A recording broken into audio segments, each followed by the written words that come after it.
المنتخب اليمني في هذه اللحظات. حارس المرمى محمود البرية في عرينا بذكريات الكبار الدعيع وبقية الكبار من جانب حراس مرمى المنتخب السعودي. هنا علي الحنبصي يتقدم لاعب المنتخب اليمني في تنفيذ أول ضربة جزاء مهدرة. أول ضربة جزاء مهدرة. محمود يا محمود، الزاوية الصح، القرار وردة الفعل بامتياز.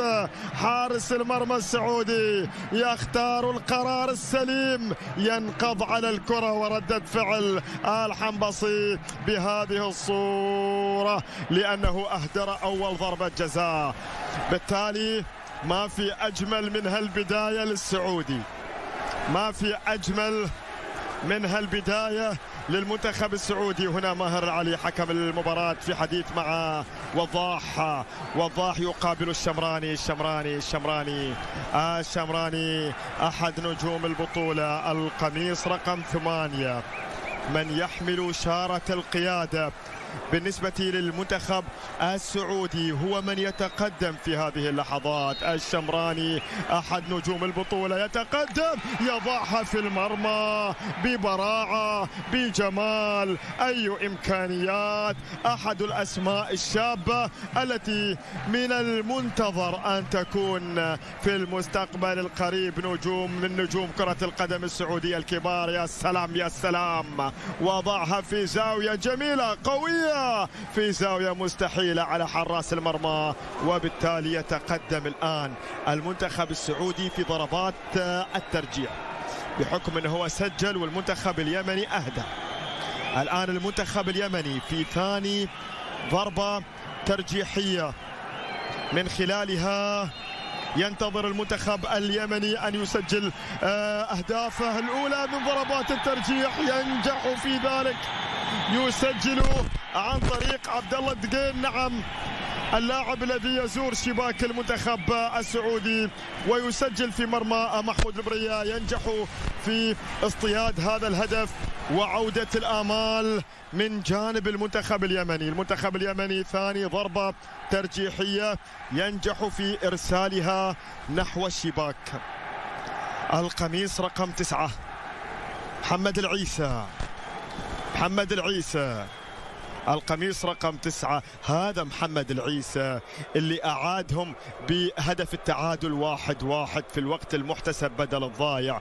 من أعاد لهم الأمل في الوقت المحتسب بدل الضايع الآن هو من يتقدم لتنفيذ ضربة الجزاء. هنا وضاح المنتخب السعودي.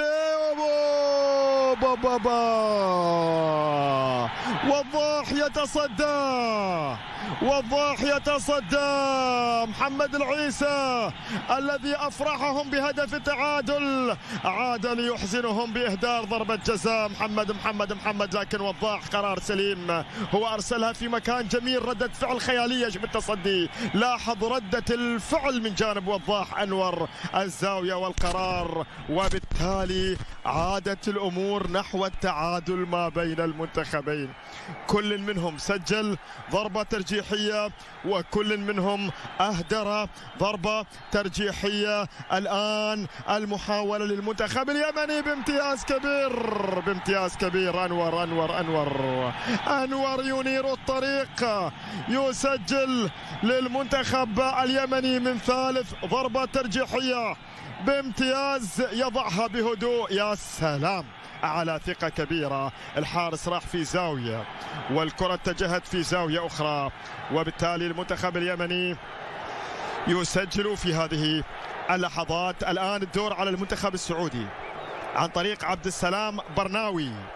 هذا المدافع برناوي الذي يدافع عن حظوظ المنتخب السعودي بامتياز. يا سلام يا معلم، حطها بثقة كبيرة كذلك في مرمى وضاح وعادل النتيجة مجددا. يا الله، ثقة كبيرة، بالتالي ركنها بشكل جميل في زاوية صعبة جدا. حتى لو الحارس راح إلى نفس الزاوية ما راح يقدر عليها لأنها كانت في الزاوية الصعبة. كل منتخب سجل ضربتين وأهدر ضربة.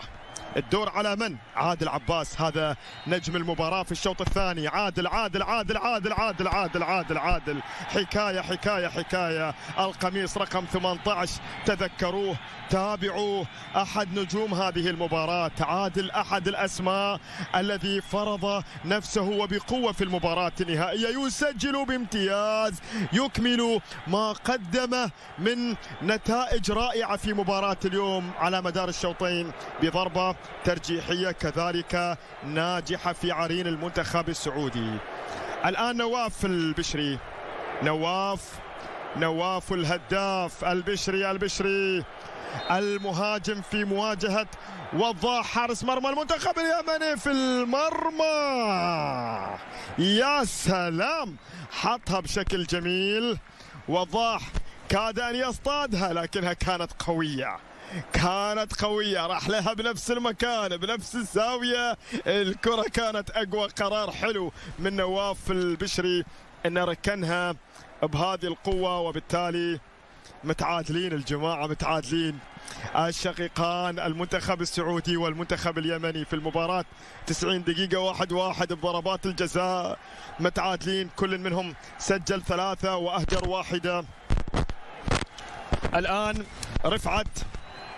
رفعت الناداف، هذا اللاعب الذي اختار قيس صالح ليكون بديلا في شوط المباراة الثاني، بديل قيس صالح.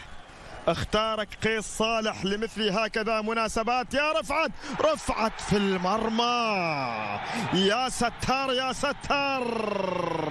على طريقة ياسر القحطاني، يحتفل وبالتالي يسجل بطريقة جميلة، بطريقة قوية، مزقت الشباك وأعلن عن هدف للمنتخب اليمني من ضربة ترجيحية ناجحة. أي قذيفة، أي كرة، صاروخ أرض جو في مرمى المنتخب السعودي. كانت اللقطة الماضية عن طريق رفعت.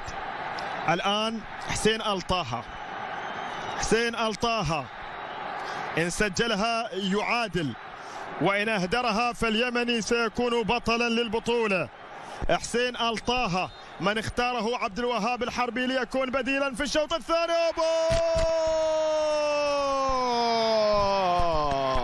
مبروك للمنتخب.